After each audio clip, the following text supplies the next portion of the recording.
Welcome to the XF105, a compact user-friendly camcorder that offers broadcast quality HD video along with lightweight portability. The camera offers a fully automatic point and shoot setting as well as full manual control, making it ideal for people who are new to video as well as giving more experienced operators the creative control they want. The lens has a 10 times optical zoom and produces lovely, sharp, contrasty images. Operating the camera couldn't be simpler. You can customize the controls to suit your own needs. This ring on the lens can be used to control the focus, the zoom, or the exposure. This dial just below controls the exposure by default, and one really handy thing is that the button in the center of the dial changes the camera from manual exposure to auto exposure.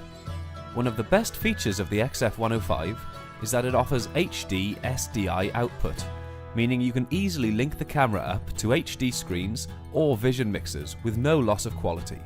The camera records onto compact flash cards. There are 2 slots, and when one is full, it will automatically switch to the other, meaning you can film pretty much indefinitely with no interruptions.